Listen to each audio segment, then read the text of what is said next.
welcome to DemoTime. Glad everybody made it out to, I was expecting this to be a little bit smaller of a crowd given the new year kicking off and things like that, but we've got a huge crowd, so. A few of us can leave if you want. Yeah, no, stick around. We got extra seats, call your buddies out. Thanks for everybody for coming out. Again, thanks for Josh for hosting Tech Alley. It's an awesome community. We're running over a year strong, so it's just great to see people come out and share their startups and ideas and all this great stuff. So today we've got 4 demos lined up. First, we're going to have Victory that's going to be talking about AERO AI. And then we have lined up Josh with Queasy.com, a Web 5 project. Then we have Alicia that's going to be presenting our Worldwide Love Story, which I believe was a startup weekend idea, right? I saw her around, probably didn't sit about there. And do we have Dion here with Live Action Gaming? Awesome, cool. So, all right, without further ado, we'll kick it off. Typically, it's 15-minute presentation, then saving 5 minutes at the end for questions. So, if I start waving, you know, let's try to wrap it up. So, all right, thank you. Thank you. So I'm gonna stand here because I don't have a clicker, so I don't need to stand here and try to click through and talk to you guys. And it's really an open conversation, trying to get feedback from you, so please critique away. Take it easy on us, we're trying to work hard to get this done, but we're excited to really have this privilege. I want to say thanks to Josh Copeland and Tech Alley and Josh Copeland for these opportunities. It's really just been amazing to be a part of this community. So my name is Victory Binambaro, and I am the co-founder and CEO of AERO AI. And here is Richard, who's a business development manager, and he's also a co-founder of AERO AI as well. And we actually emerged out of UNLV. We're both UNLV grads. We both graduated last year. I graduated my master's degree in architecture, and Richard studied business. Richard is also a US Air Force veteran.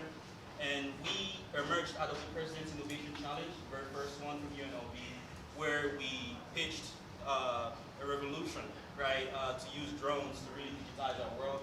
Just a little background, I am a professional licensed FAA drone pilot.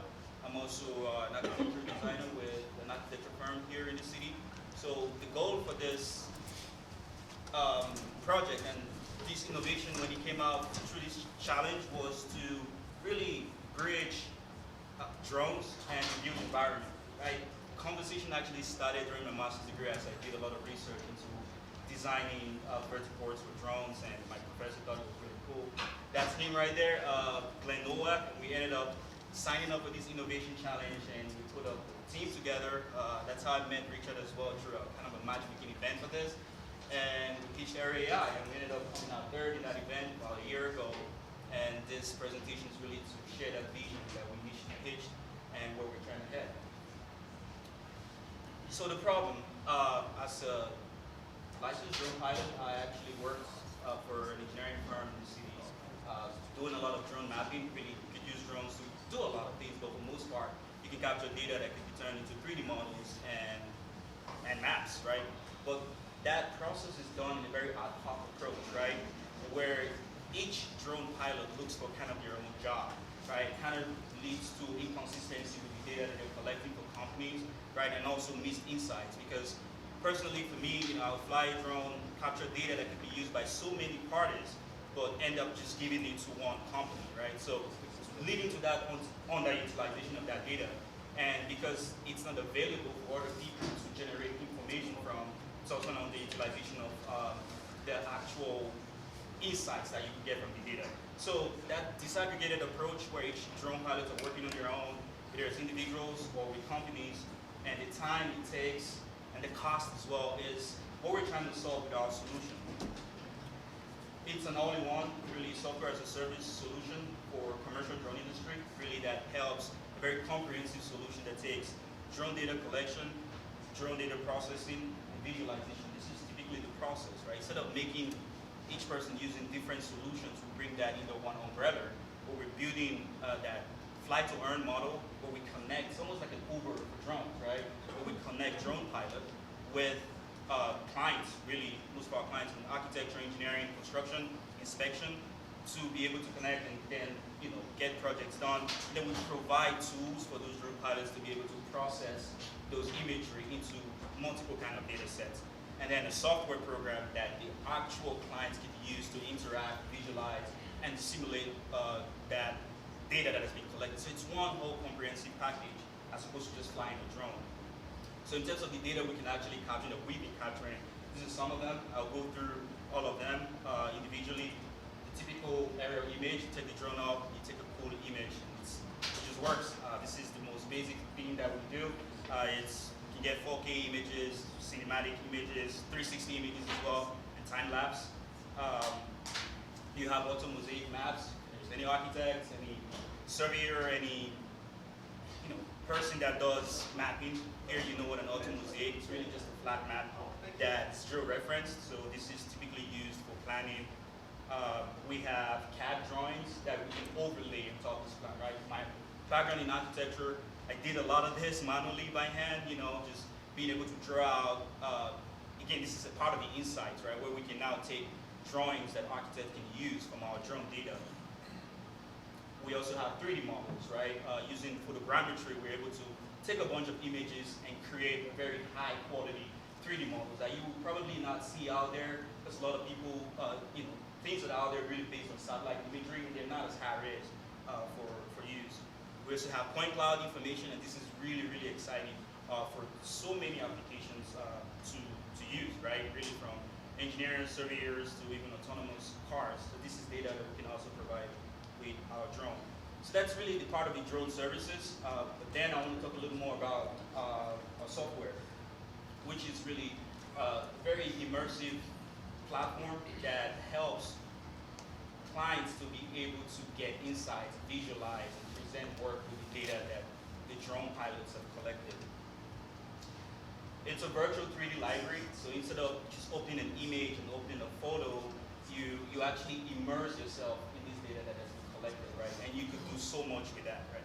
It has a super simple interactive user interface that you could use to navigate multiple projects. So instead of having a pilot deliver just one deliverables, you as an organization could basically implement drones into your entire ecosystem and have them provide multiple deliverables that you could then visualize and utilize in using this tool. So it's still a growing tool. We've launched an MVP.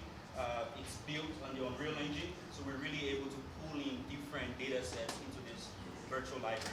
Some of the features, like I said, it's an immersive visualization. This is a scan of actually a site in the historic West Side, and we have a realistic avatar that you can use to literally walk around this virtual environment. And this is important for like safety. There are places where you would not really want to walk in real life. We'll capture that information in drones, bring it back into the software, and then use the realistic avatar to actually walk around it. Also, you can export renderings, right? So instead of getting just the aerial imagery, you could generate those 3D models and then export renders from it using our software program. It's also very simple. Right now, it is still a very simple program to use. So as you can see, we have sliders, we have basic icons to be able to manage that resolution of the data. Right? As you bring in more LiDAR, it becomes really complex, so you can reduce just kind of like level of detail. There is also, and this is really important, like AI analytics, and this is where the insight comes in, right? Where instead of just using the imagery, you can use AI algorithms to extract insight from that. This is a demo of the construction site, where typically you can use such algorithms to track vehicles and equipment. The same thing for materials, compliance, right? There's a lot of insights you can get from this drone data, but because we're not standardizing the process of collecting and analyzing it, it's kind of making us lose the opportunities that we can really get. So this is there's a lot of applications for this actually. Again, user interface is customizable, so we can create custom applications for a specific client, right? A real estate, an engineering, and a construction client, they all have different needs and different deliverables, so we can actually customize this application for your needs. And what you're looking at here is actually LiDAR point cloud that was generated by the one and only Chris with BuildSmart. So this was a collaboration we had where we merged terrestrial laser scans with aerial drone imagery to really create a comprehensive digital twin model, if you would. And this is the healing garden that's just around the corner here. So there's plenty of applications, but the biggest thing that you guys were hearing was architecture, engineers, and construction. So these companies already have a use for it. There's already, like you said, there's ad hoc approaches where people that are already in architecture in a firm go and get a drone, get licensed, and then find another source of revenue. But instead of like replacing all these competitors of drone pilots, we're trying to make it cohesive and bringing it all together. So that's why like we want to keep it fair. We don't want to just dive down any rabbit hole. We first want to build that community. And the only way to build that community is to give them what they want. And this is kind of like our strategy with bringing everyone together. So from professional drone pilots, the industry professionals who need it, we want to make sure that we're helping both sides of that coin. So like Uber, you know, like it's not going to work if both sides aren't on board. There's a little more in depth with who that entails. It's either leaders or managers that actually work with the properties and drone pilots. And the thing is, drone pilots need to have the Part 107 license. So that also puts another barrier that standardizes our process. Yep. So there's screen doesn't do justice here, but we can share some of this to you. It's very good explanation. I think if you want to add to marketing, you know, we can use a social media website and actually our application, which you can actually download. That's going to be a key part of our marketing tool, where you can use to access all of this data. But you know, some of it can be sold in third-party marketplace like Turbo Squid or Sketchfab on the Unreal Engine marketplace. So it's a big market, fairly. It's not the biggest in the world, but global market is about $10 billion. It's rapidly growing. We have seen our serviceable available market. We're targeting again those Earth monitoring, inspection, mapping, surveying. This is the part of the market that has the huge, but the biggest value. And currently there are about 300,000 drone pilots in the United States. So there's a lot of competition in this industry, with geospatial, because a lot of people are interested in this data, right? So many clients and so many stakeholders. But there are a couple of things that make us stand out, and I think, really honestly, it's the community of drone pilots. Taking that approach, distributed approach for data capture, as to one company using satellites to gather all that data and keep it within, we're able to not only bring a community to build something together, but also give them value for whatever they're bringing on board. And we talked a little bit about that. That's really why we're here, to explain more about the drone pilot data capture process. And also scalable and data processing, because we provide these tools for clients, for the drone pilots to be able to process the information. They are, it's not something that's widely adopted by the competitors, and that's one of the limitations that drone pilots have. There is also the attribution part that we have for drone pilots to be able to own that data for life, and then unleash and unlock the power of that data for multiple people as they pay for it. And, our immersive visualization, data analytics, there are a couple of things that really makes us stand out. We're trying to create a really comprehensive container to solve this problem as opposed to pinpointing the problem. It makes our job a little harder, but we think that's how we scale the technology. So in terms of, just quickly going through the revenue model, the Uber model basically will be a 30% fee for every project that's delivered. And just to give you a scale of quality of the value, this data, an average typical photogrammetry, it's about $1,500, and drone LiDAR goes to about $20,000 to map, just 140 acres of map. So you can do the math with that, and then the actual software, that's like a platform as a service. Basically a freemium model where you could use to visualize the data, but then pay fees to get more features. So this is one of the things we really want to emphasize today, our fly to earn. One of the concerns we had, and as we put out there and get feedback, is how do we scale, right? How do we capture more land for people to have access to when clients are really not needing it, right? So that's in anticipation of clients' needs, right? So we've been working on a fly to earn drone incentive program that is really experimenting with blockchain technology. This way, basically how it works is typically you would wait for a client to come request data and you'll fulfill that. But with this incentive rewards program, a lot of times these pilots, they don't have anything to do anyways when they don't have a job. So they could still go out there, capture the data, and then get rewards for that data. So that anytime it's sold to a client down in the future, couple months, couple years, they still get paid for that data set. So this is providing the pilot a comprehensive mobile app to capture the data, web platform to process it, and also to mint them basically as an interface, or basically just have an ownership certificate of that data, and then have a platform to sell, which is really going to be the public part of the virtual library. So we're creating a sandbox to experiment to see what this will be to kind of scale out. We're focusing on downtown Las Vegas. There's a lot of excitement around this area, a lot of feature development, like the 2045 master plan of downtown Vegas. We're trying to align our vision to that. So we're using this area, the arts district, as a way to execute our Fly to Earn program.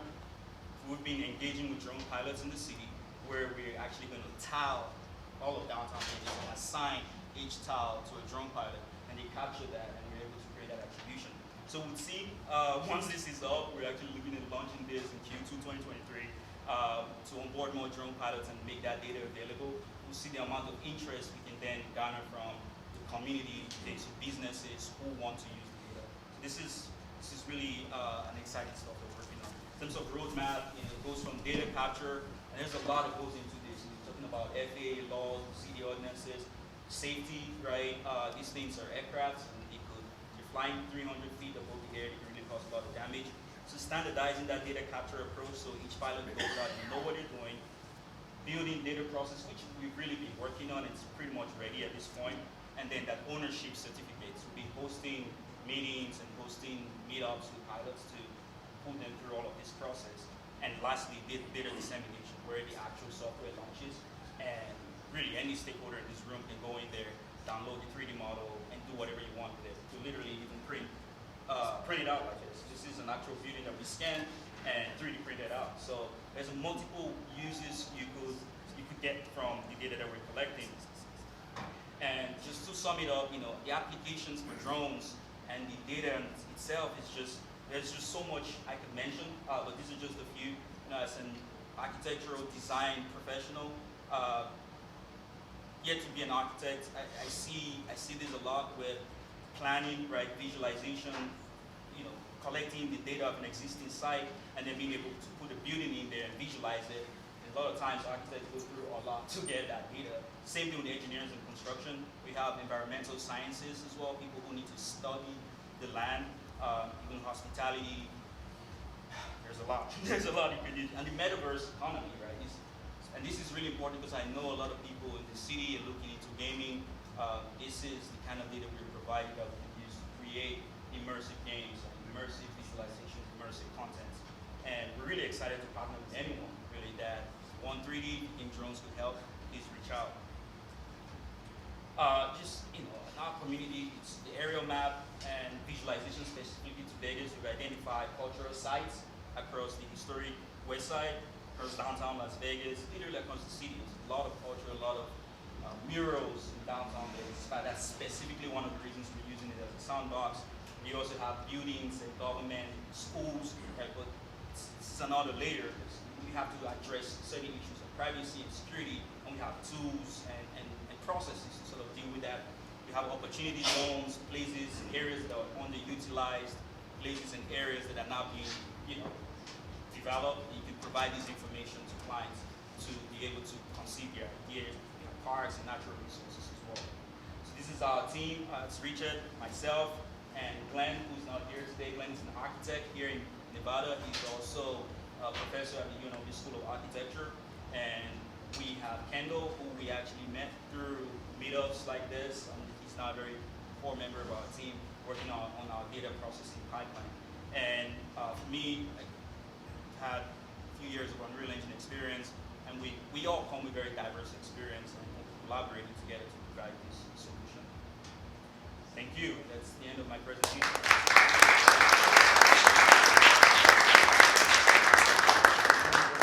So I guess I'll start the questions with a question out to you guys. Does anyone here own a drone? And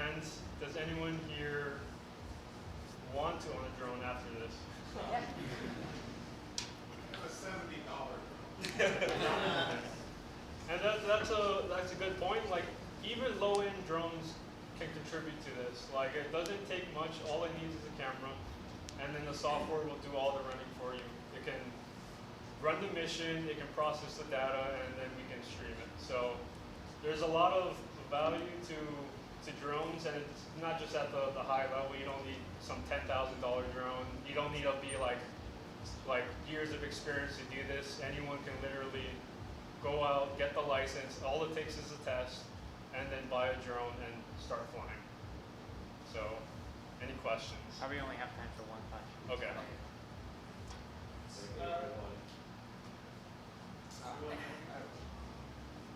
So I don't know if you all like kind of addressed this, but when I was looking at the, I guess like the payment structure, what this kind of reminded me of was, at least made me think of, was similar to how you have like sites that host pictures where photographers can upload it, and it's all, and then thinking of like Google where you have like pay per click where basically a person only gets paid and somebody actually like utilizes their resource.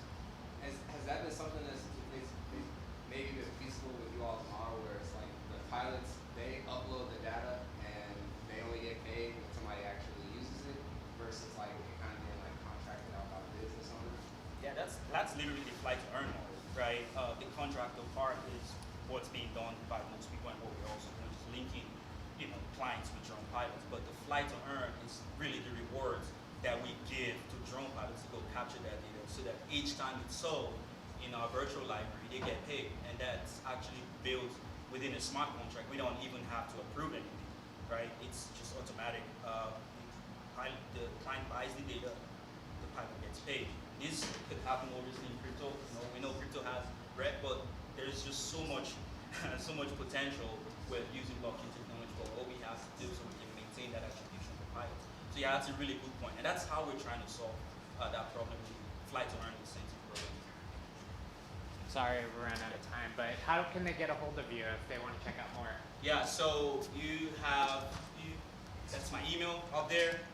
You can talk to me after this meeting anytime. You can also go to our website, email us if you want to be a part of our pilot program. You can go out there and join. But here all day, so happy to talk to anyone and exchange contacts. Thank you. Thank you.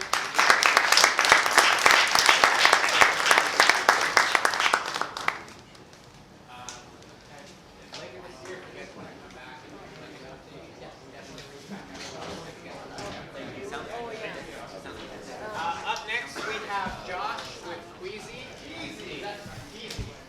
Not Queasy. That's Queasy after eating all that food.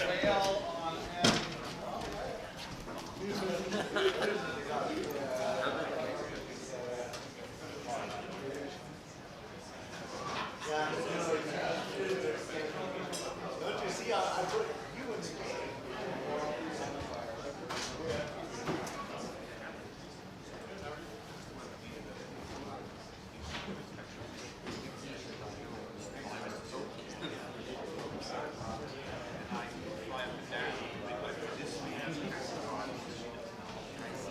All right, hello everyone.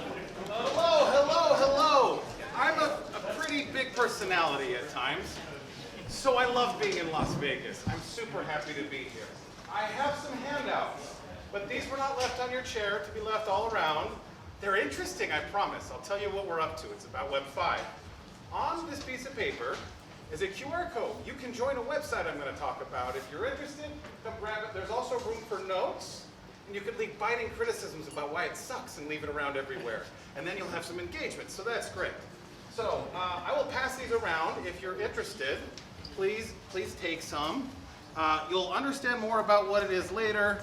And so by show of hands, has anyone here ever heard of Web 5 before? Or is this maybe seeming a little like the first time maybe we're hearing this phrase before? I'm still trying to figure out Web 3. That's perfect. We'll get to that. Give that man a drink. All right. So this is presented by me, Joshua Stacy. I am the CEO of a little company that fights way out of its weight class called Big TV. You can see that on the paper, not so much here. I guess the framing's a little off. All right. That's a beach I used to live by. It was great during COVID, not to brag, but I was 10 minutes away from that. So while we were all locked in, it was terrible. I had a little reprieve. but more interestingly, I created Keezy.com. Now, oh boy, there's no way that QR code will work. So you will definitely need to, if you find the piece of the paper, you can scan it, you can join. Keezy's a Web 5 website. So, this will involve a little participation by raise of hands. Do you currently have a crypto wallet? Okay, all right. Call it half. That's a little generous. Okay, all right. Do you value your privacy? Okay, a lot more interest in that one. I assume if you don't, you're just not paying attention. That's fine. Do you like ads? Okay, we got one. We got a little contrarian. Okay, that's fine. That's fine. We expect that. So the question is, how can Web 5 help you? Well, we need to describe Web 5, though. There's the QR code for Keezy. Oh, it's still distorted. All right, about me. That's me. I love Las Vegas. Got over 20 years of experience in tech, over 15 years self-employed, experience as a startup coach, where I heard lots of ideas and learned lots of things. I built a startup from scratch to $750K a year in revenue. I have a tattoo of that one on my left shoulder. I'm real proud of that. I like really large, complicated problems. I have experience with hardware, software, and infrastructure. I started in 1998, so I like putting the computers together. Then you can plug them into the internet, and then that was weird. Then we could say offensive things to each other. That was and buy cheap tires. All right, at 34, I bought a car, a cool car. I also built Keezy. Here's the servers that I used to pay for this car. At the time, it was the 6th fastest convertible in the world, according to Car and Driver magazine. I had the distinct privilege and honor and delight of driving it from DC to LA. It's a terrible car. It has no room anywhere. The only thing it does is make smiles, which it did. But more interestingly, what's Web 5? That's why we're here. Web 5 is the next logical evolution of the internet as businesses and consumers use it. Web 5 is based off of Web 2 and Web 3. Show of hand, I need one volunteer to do math for me. Raise your hand if you can do math. It's simple math, it's easy. My man, what is 2 plus 3? I believe that's 5. 5! Web 5, everybody! He figured it out. He figured it out. But as interesting as that is, what's Web 1? 2, 3, okay, we've added numbers. Who knows here? Web 1 was really the beginning of just being able to connect the computers together. So if you wanted to share information, you had a floppy drive that was like this big, and if a speck of dust or a magnet got near it, that was the end of that. It must have been good things you don't have backups. So to be able to download a driver, so if you had like a printer and you wanted to use a printer, you need a driver. And with the internet, you could just download that right away. That was fabulous. Web 2. Web 2 is more interactive. Most of the websites you interact with right now could meet the definition of Web 2. Web 2 is where you can create an account, you can interact with things, upload a picture of your cat, post a poll, things like that. Web 3. What was the comment on Web 3 again? Still figuring it out. Perfect. Well, Web 3 has some problems, but it's a huge, huge, huge improvement in a lot of ways.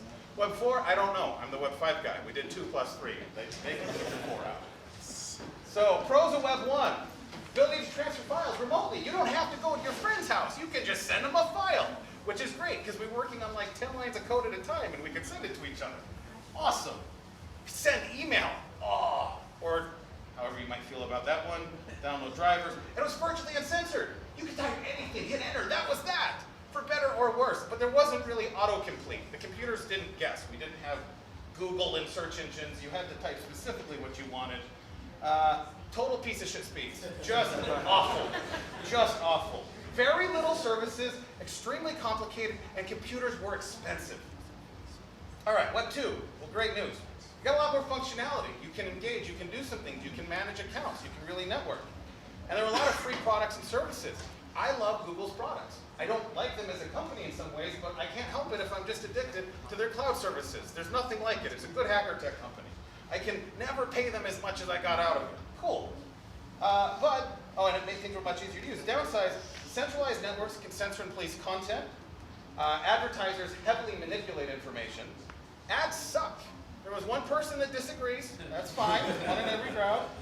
And there's an utter lack of privacy because they're using invasions of your privacy, if you want to go that way with it, or observations about you to target ads that are going to generate the best revenue so they can have the best profits while giving you whatever experience you'll tolerate, or the best experience they can. Okay, great. Well, why was this a big jump from Web 1? Well, we went from anonymous message boards to like moderated communities. People could actually there were companies you've heard of before you could buy online from. Anybody under the age of 20, believe it or not, 20 years ago, no one bought online unless they were a lunatic, like me. But eBay was a brave new adventure. You didn't have Amazon, you didn't have DoorDash, you didn't have all of these different things. But with Web 2 coming along, we also have some problems. Who owns this data? And targeted ads are great, and you can't read this. But maybe they don't need to read your thoughts, right? Can our inside thoughts not be fed into ad networks? Would that be all right? Maybe not. Okay, more about Web 2. Start using your email as a login. The starting point is because we need to verify your password, of course. Now we need your phone number too. But you can post pictures of cats. I have 2 cats snuggling right here. That is generally good material anywhere on the internet. All right, Web 3, pros. New storage and retrieval methods for databases and media. That's exciting for nerds. Incredible privacy potential. That's exciting for everyone. Significantly increased viewing potential. What this means is it used to be if you had a Mac and a PC, you couldn't really get them to work together, and maybe in some weird ways. But with a lot of the blockchain technologies that have become the foundation of Web 3, you actually have the ability to plug very different computers in together and they can all work on the same problem. So you actually have like a lot more efficiency on this. Now, cons. It's currently experimental, there's problems. Very difficult to use, and not always a complete solution. Which is leading to this might be torch and pitchforks. I'm saying Web 3 is failing to get market adoption. Does anyone want to disagree with me on that one? No, it's hard to use. Web 4 we established, I don't know, I'm the Web 5 guy. There's some theories, they're dealing on that. Oh, but 5. Web 5 is Web 2 plus Web 3. Web 2 brought a lot of ease of use, a lot of connectability, a lot of affordability, a lot of trust. But it also didn't address our need for scaling infrastructure. When you have a picture that's hosted on traditional Web 2, there's going to be a file on a server, and if 1 million people ask for it, there will be 1 million transactions between that server and the files out there. Using Web 3 technologies, you can do peer-to-peer, so every time somebody wants that photo, they can just get it from the people that already have it.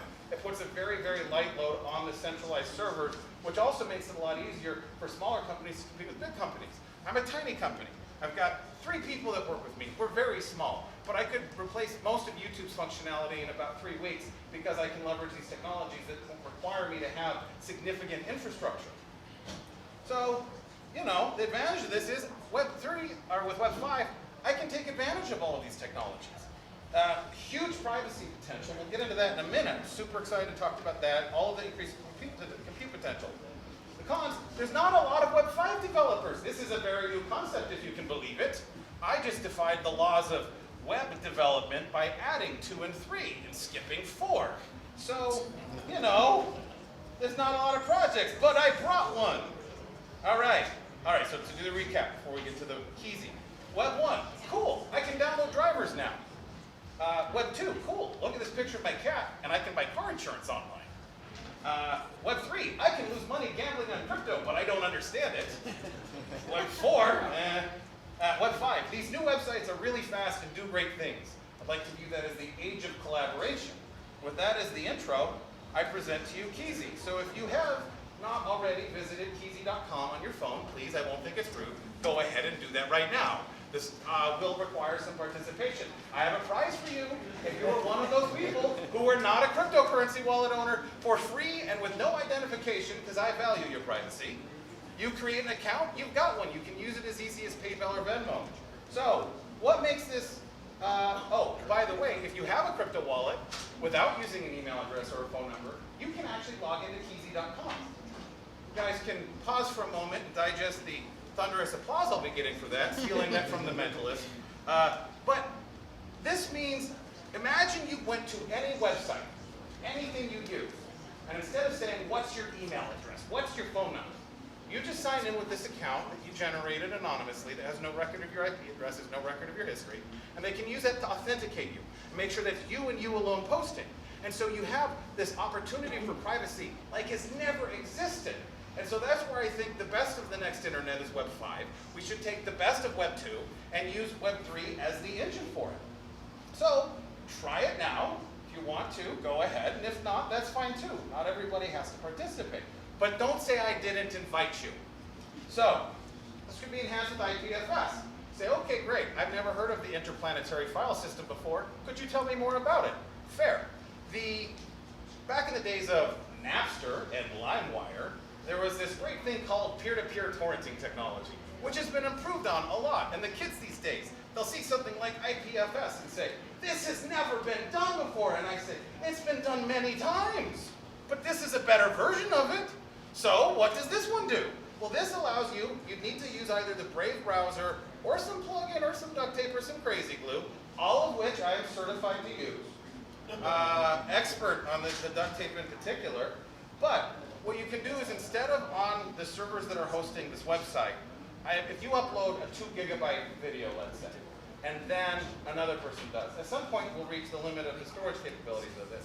Instead, if you're using IPFS, I can reference a hash, which is effectively just a file name, but it's on a blockchain, and put that text of probably less than 50 characters in where the image file is, and then when the image is recalled, it's pulling off of another system. This lets you run a really lightweight infrastructure. So if you wanted to make a Netflix, a YouTube, something that traditionally would have been very, very expensive to host, you would have given Amazon Web Services absolute fortunes. Now you can do it with, I would recommend more than a $10 shared hosting account, but you probably could compete with YouTube for $200 a month. So, I think there's a lot of improvements here. Here's another thing. Back to the ads. So I have some interesting stories to tell if you can believe it. Feel free to ask me about them sometime. The one I'll share with you right now is in relation to distributed computing. Right now I have a developer who I adore, and when he does things for me, they're fabulous. Unfortunately, he gets distracted sometimes, as we all do. He's currently working on reskinning a version of NiceHash or BetterHash, for those of you who know what that is. And basically what that would do, it would allow you to download an app on your computer, and whenever you're not using it, you could earn crypto. Sounds like a scam. What's happening is you're able to rent out your compute power of your computer. So normally it's not an awful lot of money, but if you put in your crypto wallet, which you can make for free at Keezy, you can literally get paid up to cents or dollars a day by using a desktop miner. Now, ads are terrible and people value their privacy. So a question, and I don't have the answer for this. This is a head scratcher question, something you could take to the barber shop, shoot around wherever you chew the cut, as it were. And what you can do is you can say, well, if I could support the websites that I love that invade my privacy by running an app on my computer while I'm sleeping or at work, would I? Because the amount of money per user that can be generated off of that is actually quite significant. It is a suitable replacement monetarily for ads and other invasive technologies.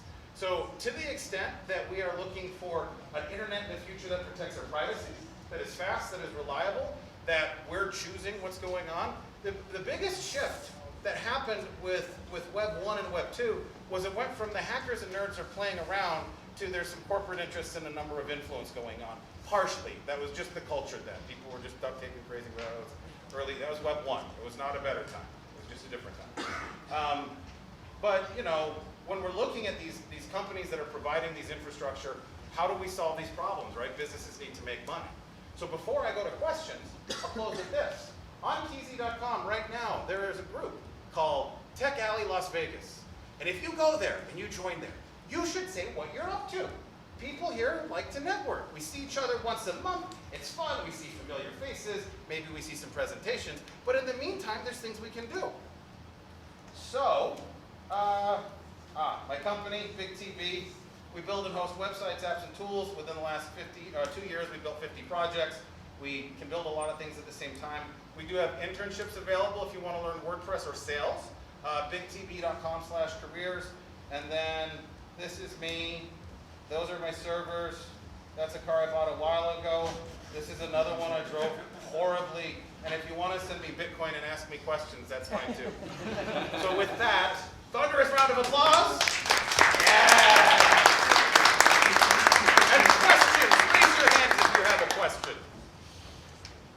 I'm here 2 years and change from LA, and I see how Cox charges everyone from our internet. How do you share your desktop to be a bot for some purpose without overreaching their bandwidth? So that's a fabulous question. The answer, to speak specifically to the bandwidth question, there are tools that you can use to monetize bandwidth.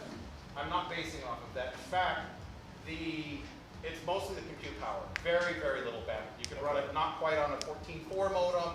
Maybe you'd need a 56K, but it's potato internet. It's sharing answers. It's like sharing the answers to a task as opposed to the whole task. Yes. Yes, Soch. Can you use good presentation? I appreciate it. Ah, thank you. Can you use MetaMask to log in with keys? Yes! Okay. For those who don't know what MetaMask is, MetaMask is a browser-based crypto wallet. So you're seeing Google Chrome is a popular browser. It's a Web 2 browser, straight Web 2 browser, fantastic browser. MetaMask is an add-on to the browser that lets you use your crypto wallet to do transactions, sort of like having your credit card stored in the payment settings. It's a rough analogy, but in broad strokes what that is. But MetaMask lets you use your crypto wallet. So you can log in perfectly anonymously. Like there's literally no way for me to extract information from the device when you're only giving me the crypto. I'm getting some stuff through the browser, but we don't store any of that.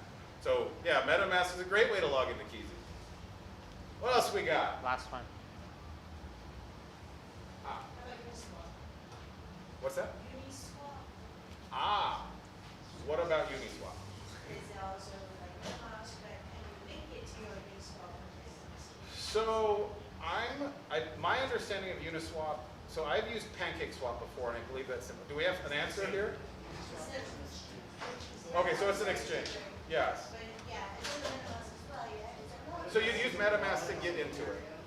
Yes. Can it be Coinbase wallet? Sorry, that was my next question. What was that? Coinbase wallet? So what you could do with Coinbase is buy me Bitcoin and send it. You could also take your crypto off of Coinbase and put it onto a Keezy wallet, and then you'd have control over it, if you're into that. Though I will say, from a security perspective, this here, we have the keys. Anybody that makes a crypto wallet for you, they're generally going to have the keys. So if you don't know what the keys of a crypto wallet are, it's basically 12 to 24 words. It's your username, your account, your password, all in one. So if you really care about security and you have some, like, say you got a few grand going, whatever your large amount of money is, you're going to want to have it on a private wallet where you and you alone have the keys. Because we have them stored on our machine if we're ever compromised, which we don't like happening, and it hasn't happened yet. What if you got it on cold storage? Yeah. Well, this behaves similar to cold storage. It's just it's an independent wallet. You have the keys. You have access to it.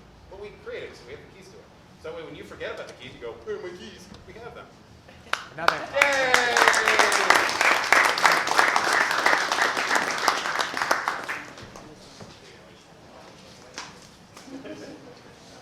All right. And if you're not going to use the Keezy page, feel free to give it back to me. I like to know people like the papers going away to a good home. And you can put hate notes on it too. I'd rather not. Praise is good. Anyway, thank you very much.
Okay, so it was 2008. I had just been moved to Vegas. Really, I was just starting to get my bearings. I was no longer getting lost, and I actually had just landed a job at Tiffany's. Yes, it was the little blue box company. I was just as surprised when I saw the ad on Craigslist, and I was like, this can't be real, but I sent in my resume anyways. And out of 600 people, they chose 8 of us. We got the whole like breakfast at Tiffany's experience, flew us out to New York, and it was great. When I got back, I got to sit there and work in my bunny slippers because I was one of their first ever home agents.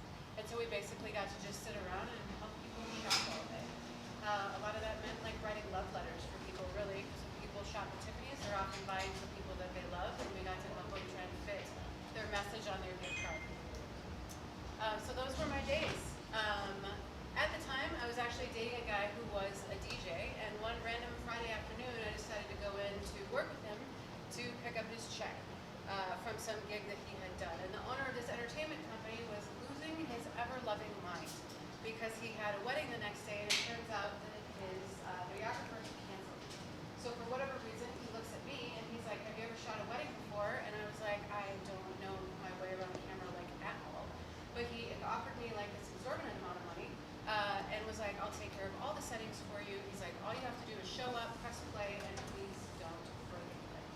And I was like, all right. I mean, I had just moved to Vegas, and for whatever reason, like this city to me felt like it was a place where anything was possible, where night was day and like day was night. And I don't know, I loved the energy here. I couldn't quite put my finger on it, but for whatever reason, I said yes. And that actually turned into this opportunity where I spent my evenings and weekends like filming people and like demonstrating like the most romantic displays of love that you could imagine. And not only that, it was like in this city of creative people where if you had this dream, there was this whole team of people that would help you make this dream come true. So by day I'm writing love letters, and at night I'm capturing love on camera, and life was really beautiful. Until it wasn't anymore. And I went through the worst breakup of my life. And so to say that I was heartbroken would be an understatement.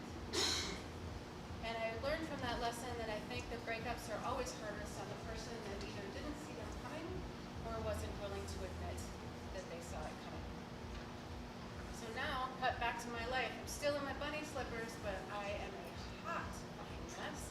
I am still on the phone with these people, but I'm actually like bawling my eyes out in between calls. And instead of like writing love letters, now I'm like, okay, so you wanted to say, dear Janet, I love you so much, and like trying to keep my shit together during the day.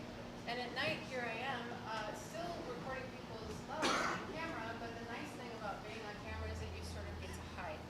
So here I am hiding behind this camera, but I'm looking at all these people that both have found their person and are at weddings with their person.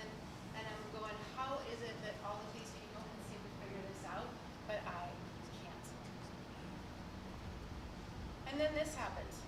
One night, I am asleep in the tallest tower of the tallest castle, if you love Shrek. And that's when it hit me. It was like one of those shake you out of bed at 4 o'clock in the morning kind of stories where I was like, oh my God, that's it. Like, it's about the story. And I bring this up because not only is it a castle, and the Worldwide Love Story was born in the castle on the Las Vegas Strip, I bring it up because location is very important to me. And what I realized here was that it was time. Like the answers to my questions were hidden in these stories. So what I'm working on right now is called the Worldwide Love Story. And what we're building is a love-centric platform of user-generated, location-based, collaborative love stories.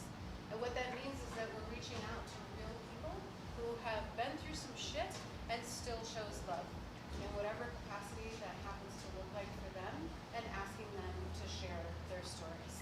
And if that's hard to get your head around, the analogy that I like to use is like if Humans of New York and Google Earth had a love child, it would be this project.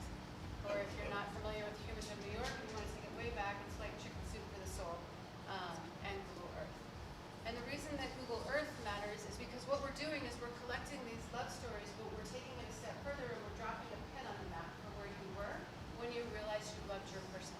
Because more than what we're going to do is we're going to put all these love stories in the palm of your hand. is something like this. Say you fly into Vegas and just like on Google Maps, you're like, oh, I wonder what's happening around here. And you happen to see, oh my God, there's a pin of love. And you go, oh my God, somebody might have fallen in love in front of the Bellagio fountain. And this lets you interact with their story. And just like on Google Maps, if you pull back and you go, okay, that story's not interesting to me, you can look at all these other different things sort of in the area. Because accessibility and inclusivity are really important to me, we're going to be able, you can tell your story, you can write your story, you can tell your story via video, or if you want to sit with someone and record their story, we can tell it sort of like podcast style as well. So before I get into the nuts and bolts of it, it's like this idea has been in my head for so long that it's just really important to me that you understand like what it looks like at scale, and then we'll get into all the other things.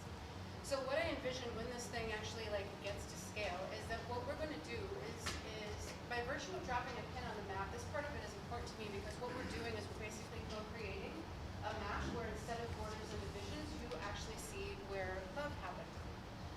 Some of the other things that will happen and the like data points that will start to emerge is that we're going to start to see like heat maps of love. Las Vegas, I spent a decade in the wedding industry here, and we are known for being the wedding capital of the world. Well, I'm curious to know if we're also the love capital of the world. Like how many people met and fell in love here but didn't necessarily get married here. What else will happen is we'll start to see love stories that are connected by friends and family. So as we start, these are socially tagged love stories. So as you start to tell your story, you go, oh my God, I met Victor introduced me to somebody at WeWork, and I fell in love with them and whatever. But how many times has Victor inadvertently introduced somebody and maybe he's just a naturally gifted matchmaker and now everyone wants to be his friend for additional reasons. What we'll also start to see is the progression of love's migration, right? How many people fell in love here, but then there were other points in their stories that continued to travel around the world. And then we'll also start to see single-site stories emerge. Like how many people happen to fall in love at Tech Alley? Well, you pull up this app and you start to sort of stack people as well. One of the other interesting things that we'll start to see are family trees of love. Like as we start to reach back and maybe partner with Ancestry in the long term, then we'll start to see like how things stack up. There's a number, I think the stat is like something like 4,064 people are present in your ancestry or needed to be in order for each one of you to be sitting here, like within the last 400 years. So what does your family tree look like? And this can be your chosen family, it doesn't have to be your biological family. And then because to the point of inclusivity, we want to make sure that even if you don't have a love story, I don't want you to feel like shit, don't worry, you can still help us raise the vibration of love on the planet, because part of this is going to be dropping pins on the map of various love landmarks around, and maybe we'll use a drone and 3D map them in the future. Okay, so what happens? You go, okay, there are sort of 4 segments that I believe will benefit from using this right now. Because I go, right now, if you're single, where do you go right now to find real examples of real people in love? Are you going to the magazines where it's some lofty celebrity thing? Are you like going to romance novels with Fabio on the cover? Or where do you actually go to find these stories? And if you're in love right now, where do you go to share your love stories? And how do you really tell the story and include the key people that were involved? Or if you're like me and you're brokenhearted, I go, where do you go to find real examples of real people in love, especially if it's not modeled in your immediate circle and you don't want to like use celebrities as some high unattainable thing that you may not have met. Maybe you don't even want to model your relationship after that or whatever. And then of course the 4th group I feel like are those who have loved and lost. Right now, where would you go to honor your love story and help other people that might be in the same situation know that there is hope after loss? And they say if you market to everyone, you market to no one. So I understand that. And so what we're actually looking at initially when we envision who will be like the consumers of these stories, we're actually looking for adults that are between the ages of 18 and 29.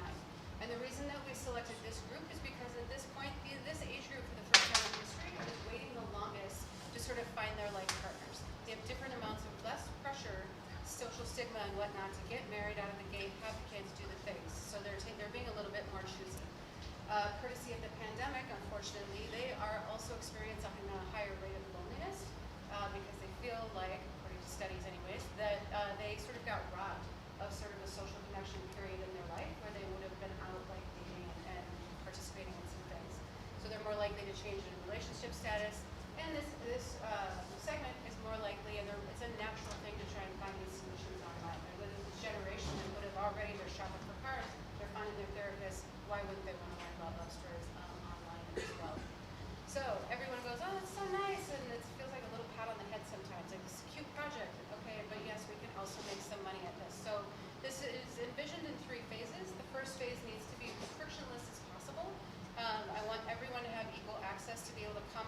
and tell their story. I don't care if you have an iPhone and you live on Park Avenue, or if you're using a 6-year-old Android in the favelas of Brazil or of Rio or whatnot. Like, I want your story to have the same level of accessibility, if that makes sense. So this part will be frictionless. You'll have the ability to, if you want to buy enhanced storytelling features, you absolutely can. But once we hit critical mass on that, that's when we'll start spinning the second plate, which is where we anticipate being like the calm affect of love. Things will be behind a paywall. You can enhance. The whole mission of this is to raise the vibration of love on the planet, so you'll be able to strengthen your relationship with love with yourself. Maybe you want to do partner things, and then other things that we'll anticipate being available to do within the community as well. Some of those things will be behind the paywall. And then the third phase, once the second plate is running, is that we anticipate being the Etsy of love. And that's where we'll work with market or makers, I should say, whose work is either inspired by or in service to love.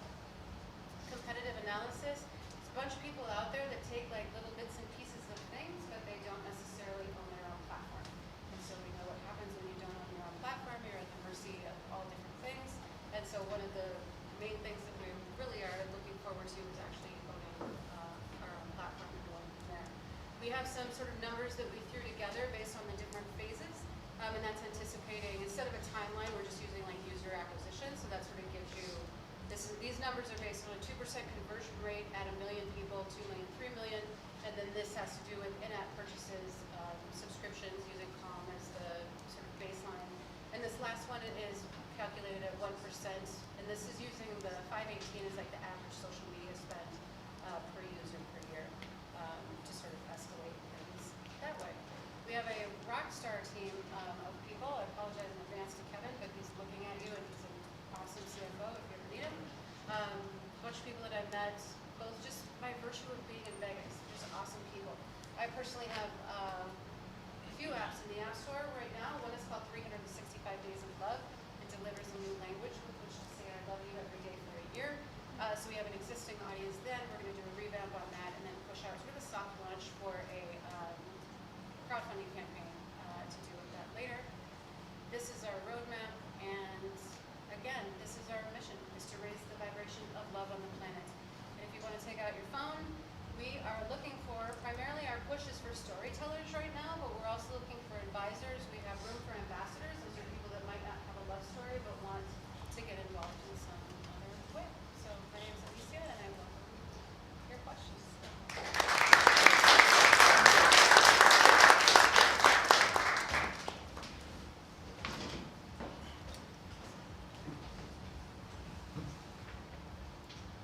We've got one over here. If you couldn't partner with Ancestry, because you were talking about trying to build back like the love stories, like I assume you mean you would want to see like love stories of like your parents and your grandparents kind of, and see where those happen.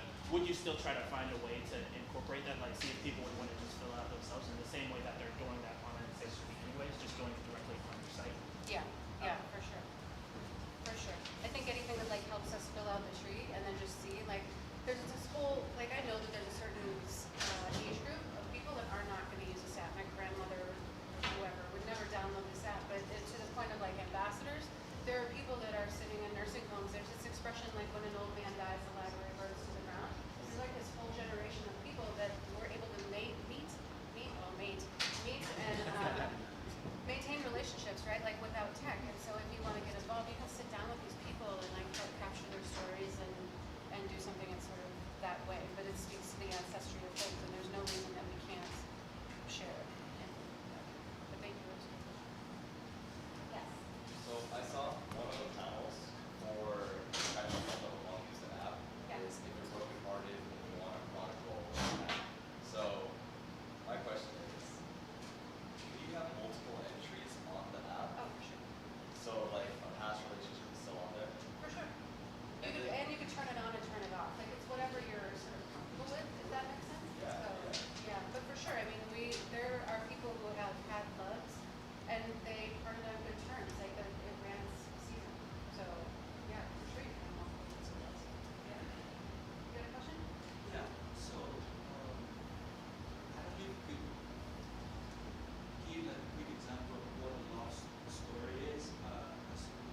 so that whoever comes next can go, okay, maybe I'm surviving a fair, so they search a fair, and it pulls up all these love stories, and you go, okay, this is what all these different people did to get through it.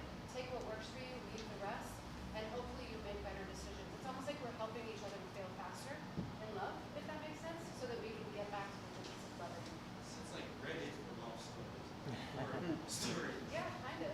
Yeah, kind of. With the location piece to it, because I want you to be able to like get the sense that we're like all in this together. And I think that's. Do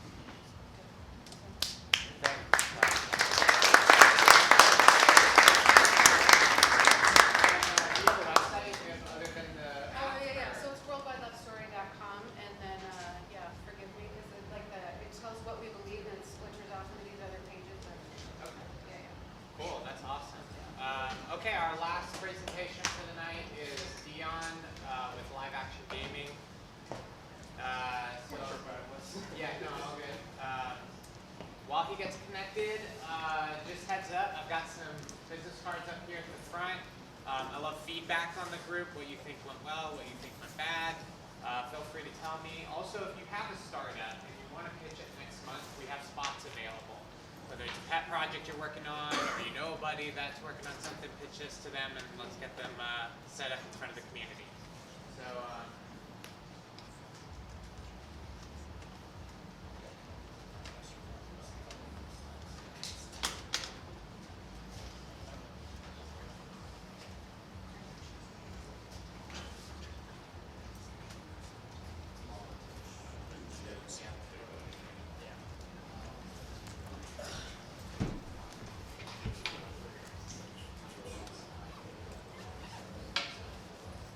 Right.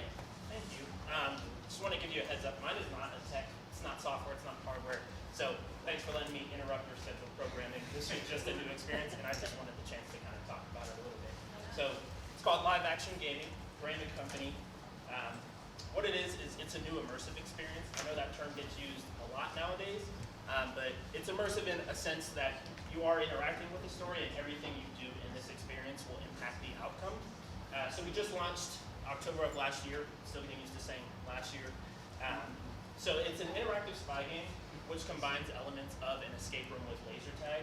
I say that loosely, it's just most people are familiar with an escape room. Ours doesn't focus on puzzles as much, it's more about, it's task oriented, and you do have a time limit, but it's not so much that you're looking for all these little puzzles to solve, it's more that you have a story to follow and you have objectives to get there. And the laser tag, because there is some shooting involved. And then the big piece I like to emphasize, we don't use headsets, it's not virtual reality, it's not digital. I often explain the experience and they ask me like, oh, is there some sort of like virtual simulation or something, and this is all done practically. So I think that's kind of the biggest differentiator in this. A little background where this idea came from. I'm not a heavy gamer by any means, but I do like video games to an extent. And two video games that I really like playing were Grand Theft Auto and Splinter Cell. If you're not familiar, Grand Theft Auto, okay, like someone knows it. Grand Theft Auto is more crime, action, heist type of a game. Splinter Cell is a spy-themed suspense game. And what I think both of those games did well with Grand Theft Auto, the newest version, you do a lot of team heists, and you're constantly able to communicate with your teammates. And I always thought that part was cool about it, because you're able to know where they're at even when you're not in the same space. And with Splinter Cell, it does a really good job of creating suspense. It's one of the few games you play where your goal isn't necessarily to shoot every bad guy. There's times where you can actually get by without anyone knowing you were there. And I always thought it would be interesting to kind of role play that scenario. So this is looking to combine both of those elements. So the way it works, you have a team of 2 to 4 players. At the beginning, we give you a radio with an earpiece, a vest, and a laser handgun. Just to give you an idea of the level of realism it goes for, this is the handgun. It is designed like a Glock 19, so it's very realistic, completely wireless. Even has a removable magazine. So it really gives you like that realistic feel. I didn't bring the vest or radio because that's what they look like. It's in the picture. He's not wearing his earpiece right now. And then after we give you your gear, we brief you on the mission. So we tell you the objectives and the overall mission and how much time you have to complete it. While you're going through the building, we have live actors who are also carrying those guns, and they're patrolling the hallway as guards. So that's the gist of it. The gameplay varies depending on which event you do. So the first event we had was just back in October. We ran for 3 weekends, just trying to get this up off the ground, try it out. It was called the Exit Plan. a little bit of the backstory. Essentially, the theory is that we had an agent working undercover investigating this company. They believe that the company was starting to suspect they had an investigator in there. They're bringing in security. They're starting to scrutinize the employees. And so they requested to be pulled from the mission, or pulled from the assignment. And so this mission is you're an extraction team who's going in to kind of cover our tracks and finish up that mission. So the way the actual gameplay worked, your primary objective was to find a flash drive. It had some files on it that needed to be uploaded to a secure server. We actually had like a computer where you would plug it in, it would simulate an uploading process, and then it had a little countdown because in the finale you had to kind of fight your way out. While you're playing, there was a guide. She was playing as double agent, so she was dressed as the guards. You can see her here. This picture was taken before we made some updates, so she doesn't actually wear a vest or carry a gun. She can't help you in the game other than giving you advice. She could also cause distractions. And the facility, it's over 20,000 square feet. There's 25 different rooms that you could go in and out of. Really big space, so it was really pretty massive experience for our first event, but it made it feel great because you could spread out. Most of our teams were only 2 or 3 players, so they really kind of were able to command the whole space to themselves. Next event we're having next month, it's called Search Party. Sort of continuing on the last story. We want our stories to be all tied together and kind of building up this whole world that's created out of nothing. So like I said, we're hosting it next month. It's going to be in the same location. We originally weren't able to stay in that location because the company we were renting from was getting bought out their lease. So we were looking for a whole nother location, and then they came back to us and said they had a little more time. So that's where we're going back to that one. It also is just such a great space that works well because it has offices, it has individual rooms, but it also has a lot of open hallways that you can go up and down. So what's going to be different about this mission is it's going to be a lot less linear. In the first game, it was pretty laid out, like you did objective 1, 2, then 3. In this one, you'll actually get to choose where you start, and what you choose will determine what the last portion of your mission is. So it's going to have a lot of variable outcomes. Since we're still in the early phase, we're trying to test out how people respond to these different types of gameplay and see what works. I don't know if there's sound. I just realized that. There's this line.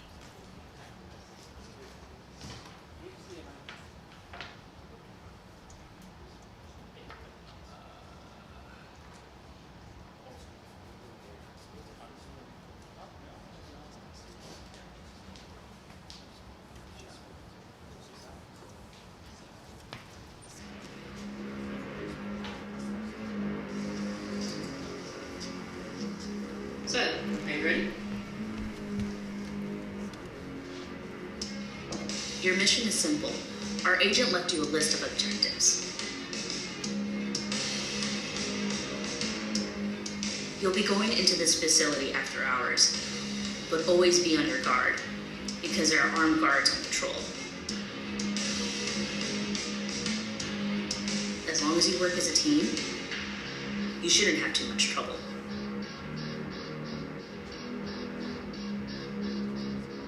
But if things go wrong,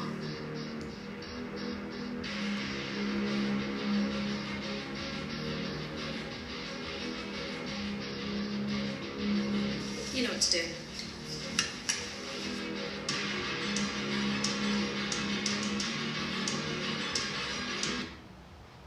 That's our low budget intent movie making.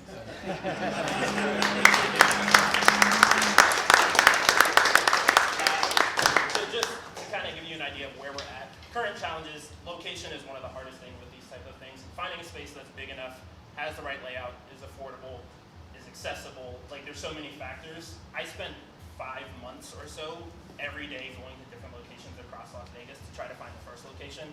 So finding the next one, I'm not looking forward to, but right now I'm just focused on the next event. Also, currently you don't overlap games. You get that whole time slot to yourself. So that's something that is good because everyone gets the experience they want.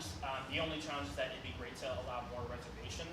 So that's something we're going to be working on down the road where you can be finishing your game and someone else can start theirs without you noticing. And then marketing is just a tough thing to figure out. There's obviously online marketing is one of the biggest things nowadays. It's just there's so much noise to break through when you're in a place like Las Vegas where there's plenty of entertainment. So we're just trying out different methods, still trying to see what works best and kind of figure that out. Some of the goals for growth, I'm very ambitious, but these are things that I want to see in the future if this can become something much bigger. First, establishing a permanent location here, then expanding to more locations across the country, and then developing an online basis for the players to interact. A little more detail. So, permanent location, like I said, the limited time frame that we have for these events means that I miss out on a lot of potential players. People call me about events or coming for the weekend, but they're going outside of our event dates, so we just miss out on them. Also, a very limited time to train. I have 10 actors that are involved in this, and trying to train them all to know how this gameplay works, it's very much a time crunch because we only get so much time. So once we find a permanent location, I would like to start building out this brand, getting it a little more known. And then it will also give us a chance to just test out the business model on a large scale, the overlapping games, what scheduling will look like if I could bring my team on full time. They all have other jobs or are in school right now, so this is just kind of a fun gig they do.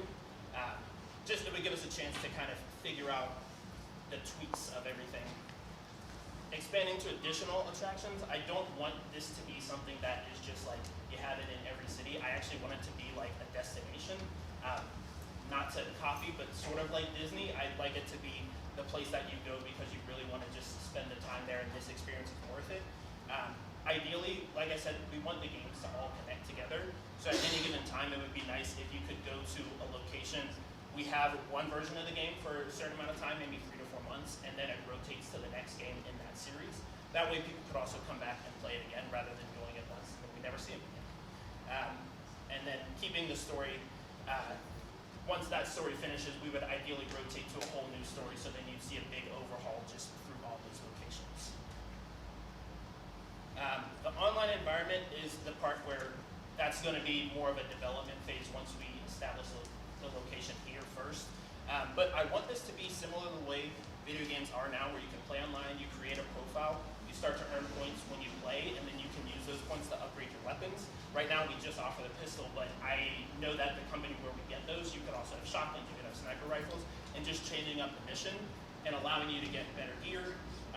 Being able to connect with other players, that would also be a great element of it. So if you could talk to other people about side stories, we might have backstories for the characters and more information about the missions that you can all just access online. I think it would just help build on the depth of this, so that's not just something you do in the stories kind of an afterthought. I really want it to be something where it's like you're a part of a movie franchise where you're like, oh, I wonder what's going to happen next. I wonder if this character does that in their free time, and just building out that whole world.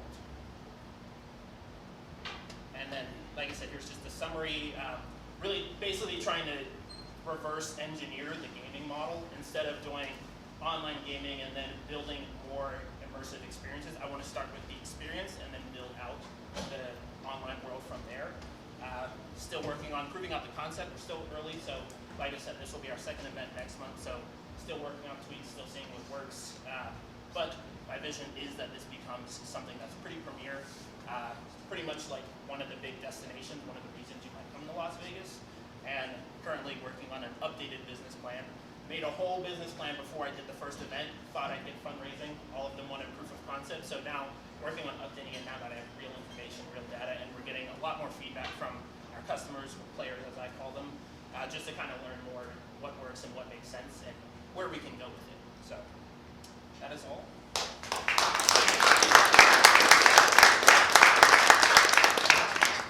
Nice concept, I like it. Thank you. What were you charging players to play the game? So the first event was $49. We ran discounts for like college students, other experience providers, like if you worked on Escape Room, you could get a discount, but yeah, about $49 per person.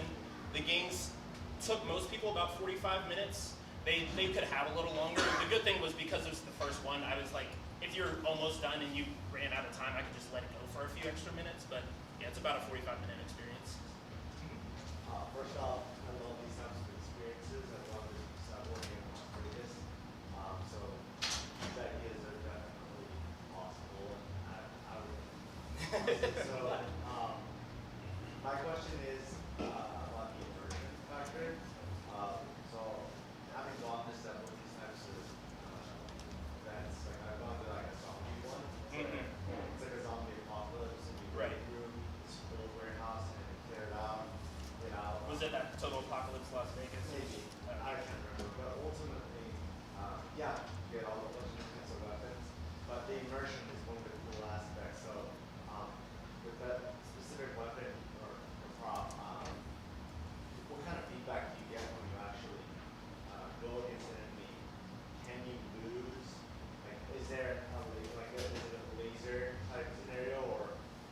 it is in. Sorry, not to cut you off, but it's infrared operated. You don't see the laser. It does make a noise. It's not on right now because it would need to be connected to the vest to work. But it does make a noise. All of the settings on it are adjustable. It's like a very high-end laser tag gun, so like we can adjust what the sound sounds like if it sounds like an actual gun, if it sounds like a laser. As far as like the shooting ability, like when you're saying feedback like that, it's also something that we were able to tweak. So we did some testing with it to see like where can you shoot so that I can shoot someone who's 30 yards away versus just being able to shoot close and then it doesn't work. So we kind of had to tweak that.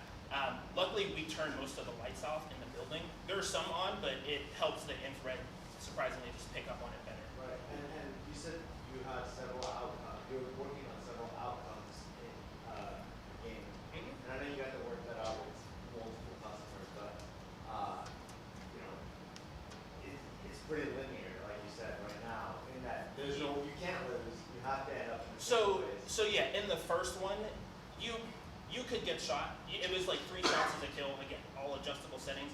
Then the first round, just to test it out, was like 3 shots, you get killed.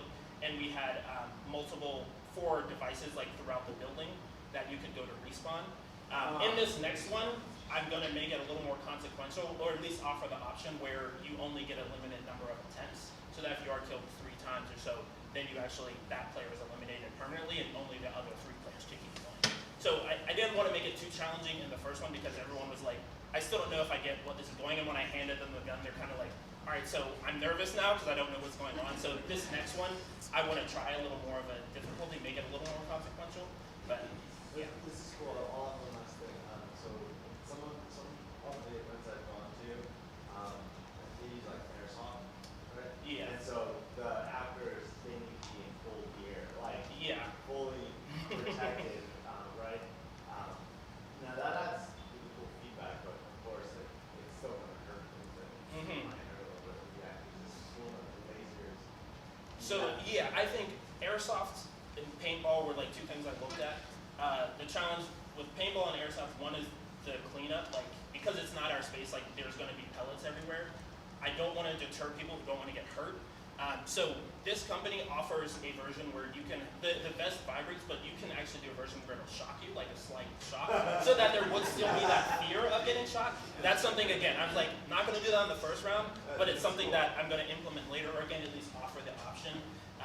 Because I think, one, these offer just cooler options with the guns. They're a lot more realistic. They have like rifles and all stuff that feels realistic. And also, yeah, I just didn't want to have to worry about like, all right, do I have enough pellets? Do I have like CO2 canisters? Like there were just other factors that I thought would create too much of an issue. And with this, the guards also aren't drenched in sweat because they have to wear full gear.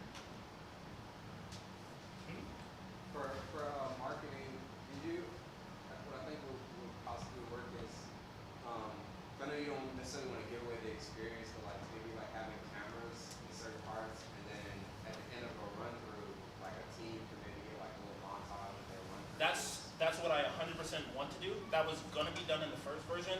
I shopped like 12 different camera vendors, trying to find a camera that's wireless, doesn't need to be hardwired installed, can store feedback and can be watched live, like just all the things that I would need the boxes to check.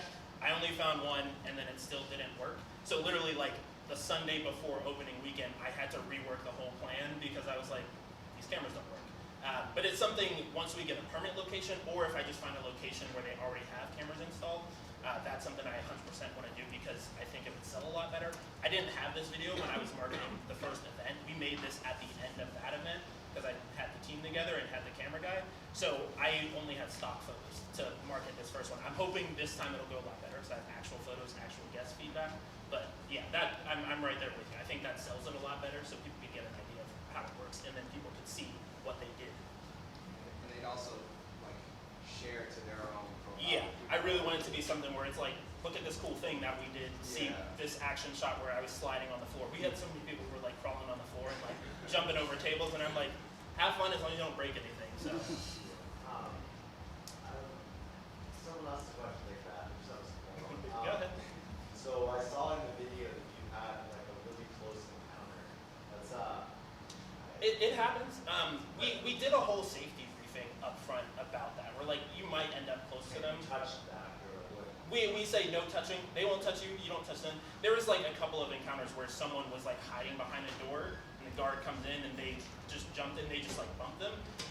But we didn't actually have any instances where it was like a problem because we just went over like try to keep your distance when you're going around corners. Try to move away from the corner if you have your gun out, so that you're not going to hit anyone. And it was more training on the actor side of like how to make sure because they know the layout better.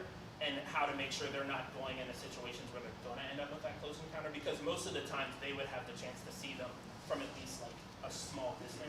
And I know you mentioned this was inspired by like Splinter Cell. There's like, you grab somebody. Yeah, we're talking about one of our like first customers. They were saying like it would be cool if you had like an option to do like a stealth kill. And I was like, I'm just worried about the safety aspect. But that's something I would love to figure out. It would just be a matter of protecting everyone, and so that it doesn't become, a liability. Yeah. So I was wondering if you have competition and what the advantage would be to social party. So I think right now the main competition we have is escape rooms. There is an experience he was talking about that, like a large zombie. I think it was called Zombie Apocalypse Las Vegas or something like that. I think the main differentiator with what you have now is either you're doing like a puzzle game and you're not really interacting with people, or you have it where you're interacting with people, but in that situation, it's like shoot all the zombies you see, just go all out. They know you're in there, and it doesn't have that like strategy element. You don't have the suspense of like I could get by this person without them noticing me, and I want to see if I can. And then if you think like haunted houses or something, it's like they're going to jump at you, but nothing's really going to happen. So I think we take those pieces and we say now you can be shot at. You could lose the game because they saw you, so you have an incentive to try to hide, to try to be strategic about it. And if you're not going to be, you still get that thrill of like we're going to team up because we have to do this the right way. So I think that's like the main differentiator right now. That's it. We're out of time. Sorry. No, it's okay. Yeah. Thank you. Thank you to all of our presenters. Appreciate it. Alicia, Dion, Anthony, we all appreciate the awesome things. And just heads up, Vegas programmers down at 155. We're going to have a speaker from Google talking about a recent executive order regarding software security. So if that's something that interests you, feel free to come take a look.